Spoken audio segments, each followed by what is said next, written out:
안녕하세요. 한국주기성구토증 CVS 공식 채널입니다. 아무 예고 없이 찾아오는 극심한 구토 발작. 하루에도 수십 번씩 토하는 고통. 그러다 어느 날 갑자기 멈추고 또 다시 찾아오는 고통의 반복.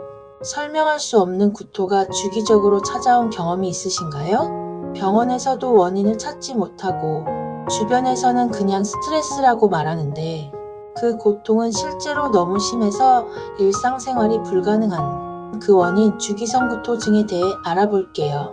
주기성구토증 사이클릭 바머팅 신드롬 CVS이란 수시간 수일 동안 지속되는 심한 구토가 주기적으로 반복돼요.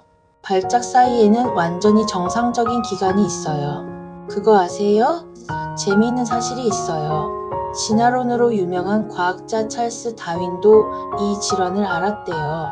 다윈은 평생 원인 모를 구토와 복통에 시달렸어요. 2009년 연구에서는 다윈의 증상이 주기성구토증과 일치한다고 해요. 주기성구토증은 오랫동안 소화질환으로만 여겨졌어요. 하지만 성인에서도 발생한다는 사실이 밝혀졌죠. 안타깝게도 진단까지 평균 8년에서 21년이나 걸려요. 증상 지속 기간은 환자마다 정말 다양해요. 보통은 24시간에서 72시간 지속돼요. 짧게는 몇 시간, 길게는 10일까지도 가능해요. 증상이 없는 완전한 회복기가 반드시 있어요. 주기성구토증의 역사에서 중요한 전환점이 있었어요. 1994년 영국 런던에서 열린 국제 심포지엄이었죠. 전 세계 의료진들이 모여 공식 진단 기준을 합의했어요. 필수 진단 기준 4가지를 살펴볼게요. 첫째, 반복적이고 심한 구토 에피소드. 둘째, 에피소드 사이에 정상 건강 상태가 있음. 셋째, 구토 에피소드가 수시간에서 수일까지 지속됨. 넷째, 구토의 명확한 원인이 없음. 이 기준은 지금도 진단의 기본 틀로 사용돼요. 국내 의료기관에서도 이 기준으로 진단하고 있어요. 이후 성인까지 포함하는 개정 기준이 추가되었어요. 주기성구토증은 4단계 사이클을 보여줘요. 1단계는 전조기예요. 아직 구토는 없지만 뭔가 이상한 느낌이 들어요. 창백해지고 식은땀, 불안감이 찾아와요. 아, 또 시작되는구나 하는 느낌이죠.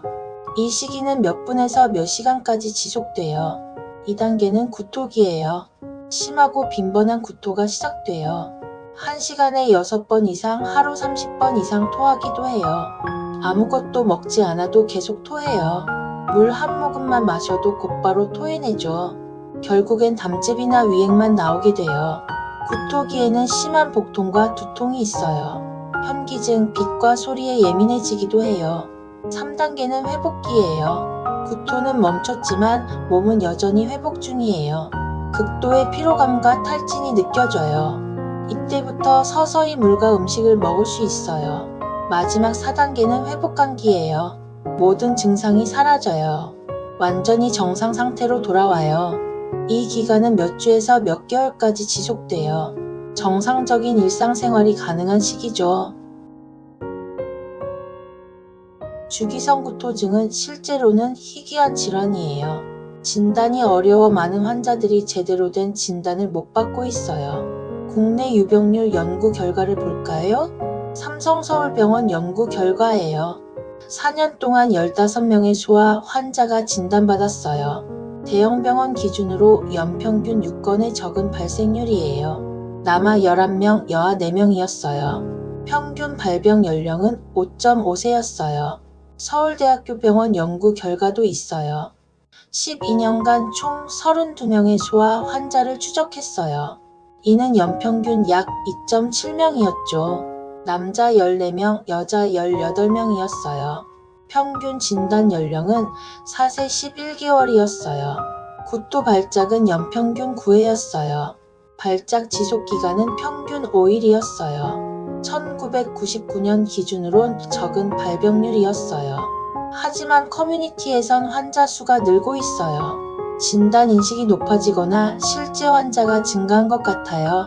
한국에서는 주기성구토증에 대한 인식이 부족해요. 가장 최근 연구 기록이 2001년이에요. 중요한 점이 있어요. 주기성 구토증은 희귀질환임에도 불구하고 2025년 4월 현재 국가 희귀질환자 의료비 지원 대상이 아니에요. 질병관리청 희귀질환 헬프라인에서 검색해도 조회된 데이터가 없습니다라는 결과만 나와요. 환자분들은 의료비 부담을 고스란히 떠안게 돼요. 구토로 인한 잦은 응급실 방문과 입원이 큰 부담이에요. 다행히 국내에도 환자 커뮤니티가 있어요. 온라인 커뮤니티에서 정보와 정서적 지원이 이루어져요. 미국에선 1993년부터 CVSA라는 단체가 활동 중이에요. 환자 지원과 인식 개선 활동을 하고 있죠. 한국에서도 이런 체계적인 지원이 필요해요. 환자분들을 위한 특별한 도구도 있어요. CVS 트래커는 구토 주기를 기록하는 웹 앱이에요. 자세한 링크는 더보기에 첨부해 둘게요. 구토 시작과 종료 시간을 기록할 수 있어요. 증상의 강도와 패턴도 추적해요. 트리거 즉 유발 요인도 분석할 수 있죠.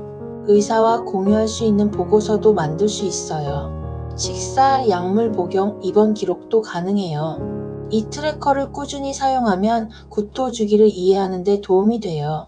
의료진과의 상담에서도 정확한 정보를 제공할 수 있어요. 주기성 구토증은 분명한 의학적 상태예요. 심리적 문제나 꾀병이 절대 아니에요. 오늘 배운 내용을 정리해 볼게요. 주기적인 심한 구토 발작이 특징이에요. 1994년에 공식 진단 기준이 확립되었어요. 구토 발작 사이에는 정상적인 기간이 있어요. 소아뿐 아니라 성인에게도 발생할 수 있어요. 국내에서는 희귀질환임에도 공식 희귀질환으로 지정되지 않았어요. 그래서 저희 채널에서는 이 질병을 알리고 싶어요. 환자분들의 증상 완화에 도움이 될 정보를 제공하고 사회적 인식을 개선하는 데 힘쓰겠습니다. 국가 희귀질환 지정과 의료비 지원을 위해 목소리를 모으고 싶어요. 여러분의 경험이나 질문은 댓글로 남겨주세요. 다음 영상에서는 진단 과정과 기준을 알아볼게요. 필요한 검사들을 무엇인지 설명드릴게요. 의사에게 증상을 효과적으로 설명하는 방법도 알려드릴게요. 주기성 구토증 정보와 경험 공유는 저희 카페에서도 가능해요. 링크는 영상 설명란에 있으니 꼭 방문해주세요. 시청해주셔서 정말 감사해요. 다음 영상에서 다시 만나요. 건강하세요.